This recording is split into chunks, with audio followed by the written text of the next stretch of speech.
श्रीविष्णु द्वादश नाम पंजर स्तोत्रम्। पुरस्तात् केशवः पातु चक्री जाम्बूनदप्रभः। पश्चान्नारायणः शङ्खी नीलजीमूतसन्निभः। इन्दीवरदलश्यामो माधवोर्ध्वं गदाधरः। गोविन्दो दक्षिणे पार्श्वे धन्वी चन्द्रप्रभो महान्। उत्तरे हलभृद्विष्णुः पद्मकिञ्जलक्सन्निभः। आग्नेयामरविन्दाभो मुसलीमधुसूदनः। त्रिविक्रमः खड्गपाणिर्निरृत्यां ज्वलनप्रभः। वायव्यां वामनो वज्री तरुणादित्यदीप्तिमान्। ऐशान्यां पुण्डरीकाभः श्रीधरः पट्टसायुधः। विद्युत्प्रभो हृषीकेशो ह्यवाच्यां दिशि मुद्गरी। हृत्पद्मे पद्मनाभो मे सहस्रार्कसमप्रभः। सर्वायुधः सर्वशक्तिः सर्वज्ञः सर्वतोमुखः। इन्द्रगोपकसङ्कासः पाशहस्तोपराजितः। सबाह्याभ्यन्तरं देहं व्याप्य दामोदरः स्थितः।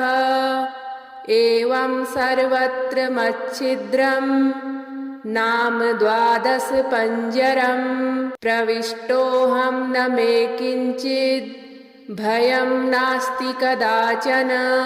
पुरस्तात् केशवः पातु चक्री जाम्बूनदप्रभः। पश्चान्नारायणः शङ्खी नीलजीमूतसन्निभः। इन्दीवरदलश्यामो माधवोर्ध्वं गदाधरः। गोविन्दो दक्षिणे पार्श्वे धन्वी चन्द्रप्रभो महान्। उत्तरे हलभृद्विष्णुः पद्मकिञ्जलक्सन्निभः।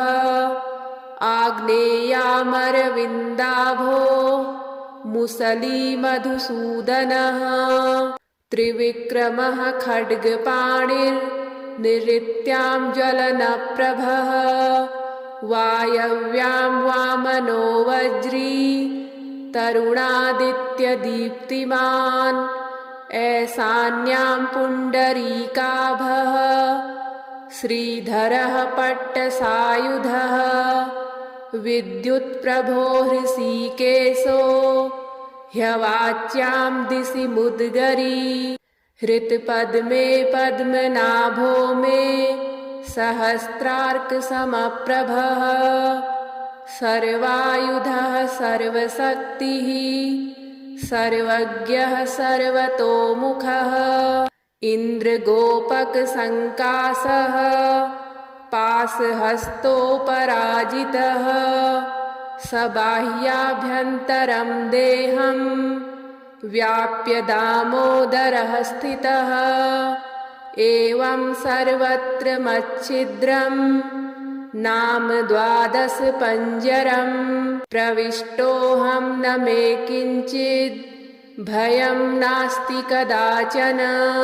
पुरस्तात् केशवः पातु चक्री जाम्बूनदप्रभः।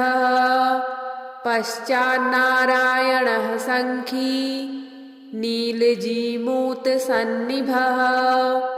इन्दीवरदलश्यामो माधवोर्ध्वं गदाधरः।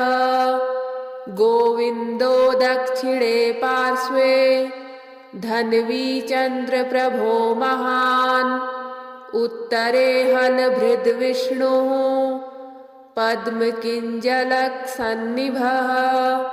आग्नेयामरविन्दाभो मुसलीमधुसूदनः। त्रिविक्रमः खड्गपाणिर् निरृत्यां ज्वलनप्रभः वायव्यां वामनो वज्री तरुणादित्यदीप्तिमान् ऐशान्यां पुण्डरीकाभः श्रीधरः पट्टसायुधः विद्युत्प्रभो हृषीकेशो ह्यवाच्यां दिशि मुद्गरी हृत्पद्मे पद्मनाभो मे सहस्रार्कसमप्रभः सर्वायुधः सर्वशक्तिः सर्वज्ञः सर्वतोमुखः इन्द्रगोपकसङ्कासः पाशहस्तोपराजितः सबाह्याभ्यन्तरं देहं व्याप्य दामोदरः स्थितः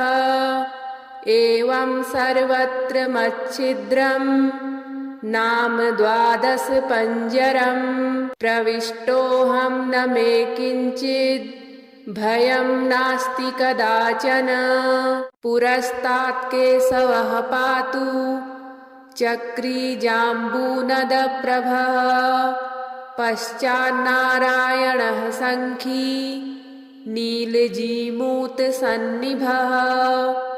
इन्दीवरदलश्यामो माधवोर्ध्वं गदाधरः गोविन्दो दक्षिणे पार्श्वे धन्वी चन्द्रप्रभो महान् उत्तरे हलभृद्विष्णुः पद्मकिञ्जलक्सन्निभः आग्नेयामरविन्दाभो मुसलीमधुसूदनः त्रिविक्रमः खड्गपाणिर्निरृत्यां ज्वलनप्रभः वायव्यां वामनो वज्री तरुणादित्यदीप्तिमान् ऐशान्यां पुण्डरीकाभः श्रीधरः पट्टसायुधः विद्युत्प्रभो हृषीकेशो ह्यवाच्यां दिशि मुद्गरी हृत्पद्मे पद्मनाभो मे सहस्रार्कसमप्रभः सर्वायुधः सर्वशक्तिः सर्वज्ञः सर्वतोमुखः इन्द्रगोपकसङ्कासः पाशहस्तोपराजितः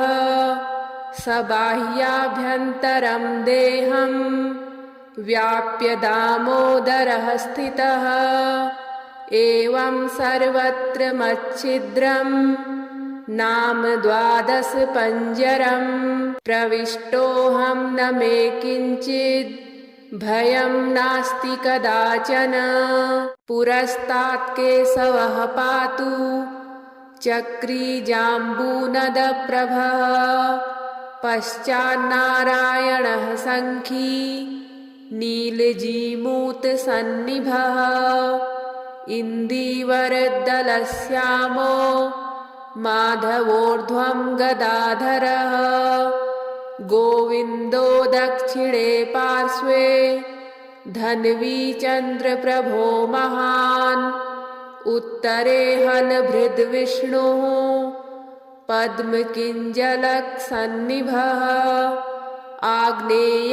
आग्नेयामरविन्दाभो मुसलीमधुसूदनः त्रिविक्रमः खड्गपाणिर्निरृत्यां ज्वलनप्रभः वायव्यां वामनो वज्री तरुणादित्यदीप्तिमान् ऐशान्यां पुण्डरीकाभः श्रीधरः पट्टसायुधः विद्युत्प्रभो हृषीकेशो ह्यवाच्यां दिशि मुद्गरी हृत्पद्मे पद्मनाभो मे सहस्रार्कसमप्रभः सर्वायुधः सर्वशक्तिः सर्वज्ञः सर्वतोमुखः इन्द्रगोपकसङ्कासः पाशहस्तोपराजितः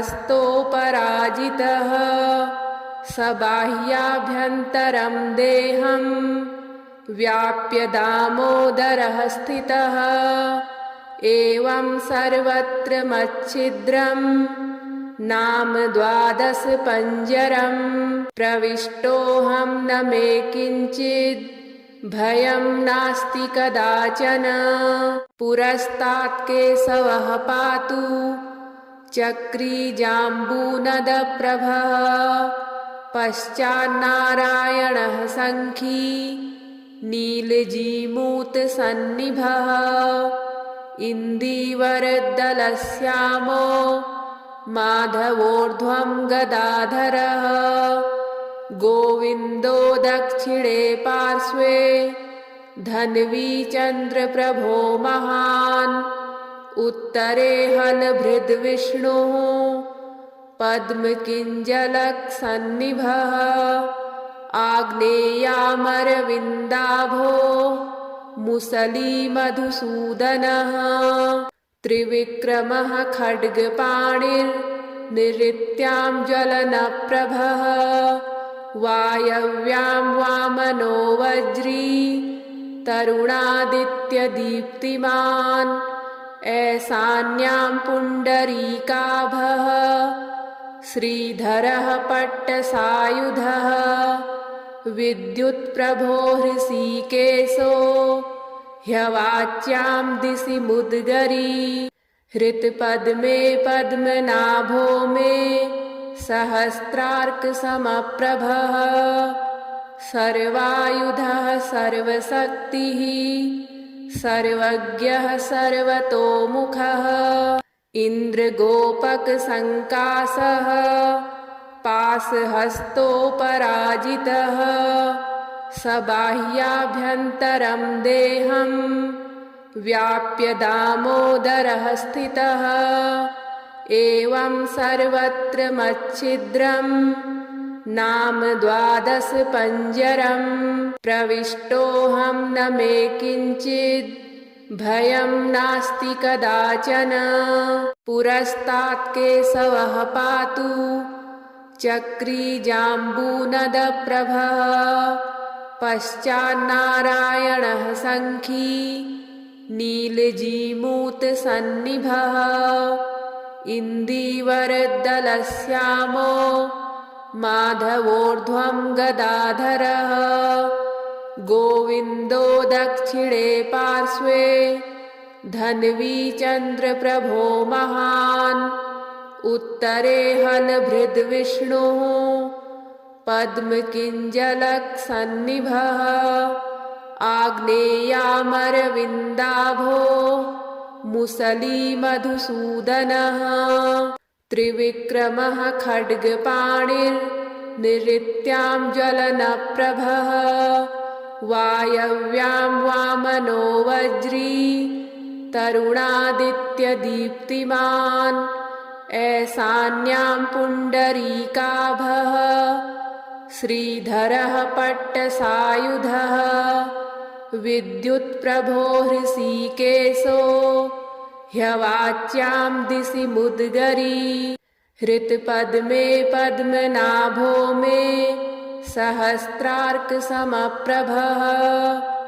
सर्वायुधः सर्वशक्तिः सर्वज्ञः सर्वतोमुखः इन्द्रगोपकसङ्कासः पाशहस्तोपराजितः सबाह्याभ्यन्तरं देहं व्याप्य दामोदरः स्थितः एवं सर्वत्र मच्छिद्रम् नाम 12 पञ्जरम् प्रविष्टोऽहं न मे किञ्चिद् भयं नास्ति कदाचन पुरस्तात् केशवः पातु चक्री जाम्बूनदप्रभः पश्चान्नारायणः सङ्खी नीलजीमूतसन्निभः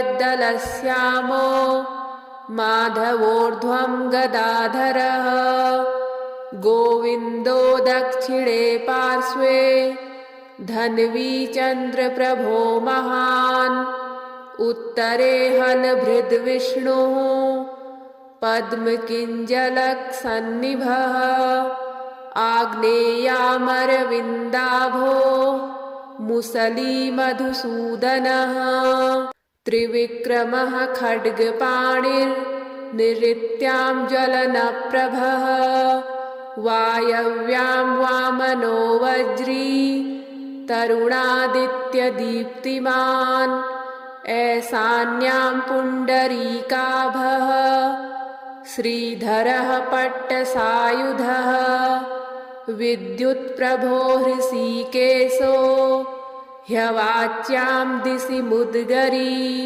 हृत्पद्मे पद्मनाभो मे सहस्रार्कसमप्रभः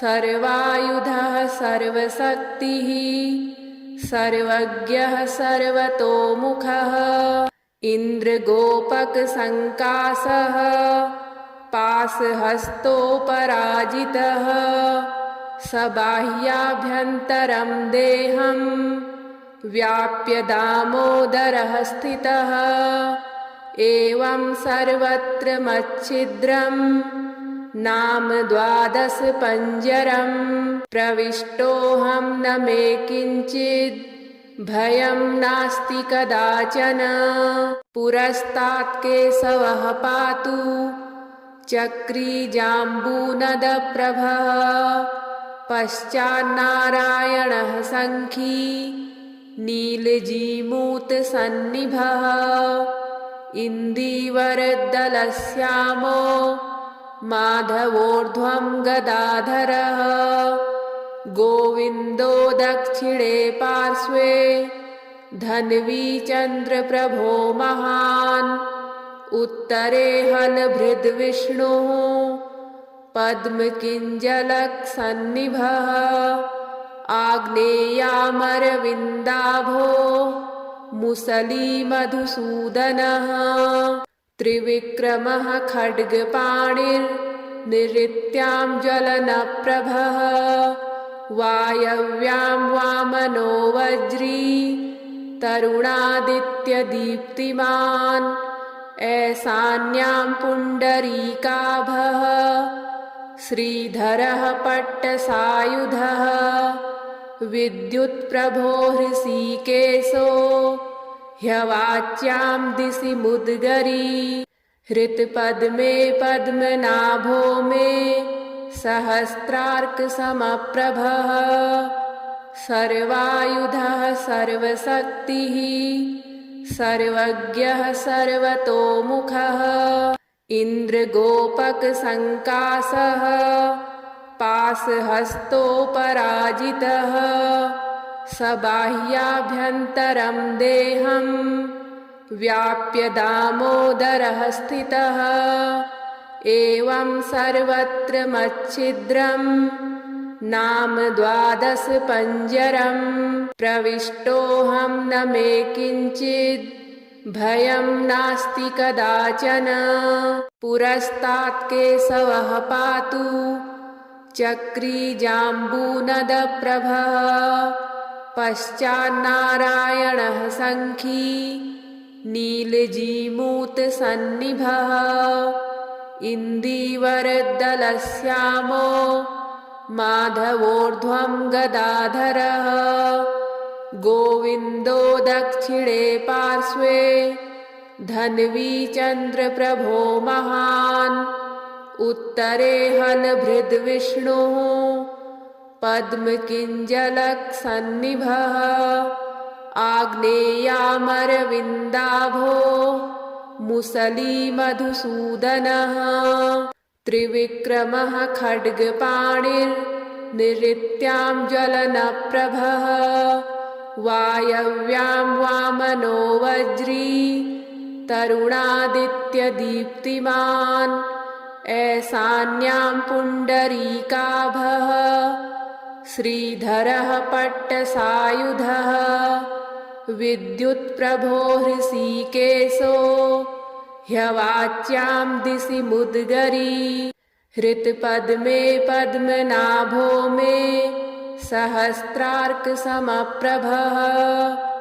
सर्वायुधः सर्वशक्तिः सर्वज्ञः सर्वतोमुखः इन्द्रगोपकसङ्कासः पाशहस्तोपराजितः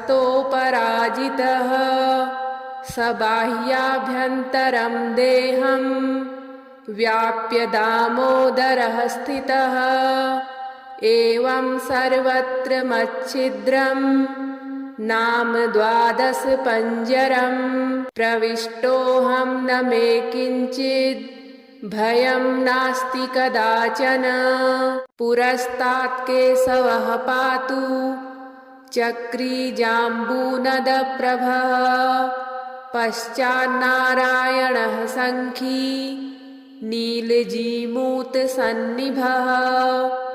इन्दीवरदलश्यामो माधवोर्ध्वं गदाधरः गोविन्दो दक्षिणे पार्श्वे धन्वी चन्द्रप्रभो महान् उत्तरे हलभृद्विष्णुः पद्मकिञ्जलक्सन्निभः आग्नेयामरविन्दाभो मुसलीमधुसूदनः त्रिविक्रमः खड्गपाणिर्निऋत्यां ज्वलनप्रभः वायव्यां वामनो वज्री तरुणादित्यदीप्तिमान् ऐशान्यां पुण्डरीकाभः श्रीधरः पट्टसायुधः विद्युत्प्रभो हृषीकेशो ह्यवाच्यां दिशि मुद्गरी हृत्पद्मे पद्मनाभो मे सहस्रार्कसमप्रभः सर्वायुधः सर्वशक्तिः सर्वज्ञः सर्वतोमुखः इन्द्रगोपकसङ्कासः पाशहस्तोपराजितः स बाह्याभ्यन्तरं देहं व्याप्य दामोदरः स्थितः एवं सर्वत्र मच्छिद्रं नाम 12 पञ्जरं प्रविष्टोऽहं न मे किञ्चिद् भयं नास्ति कदाचन।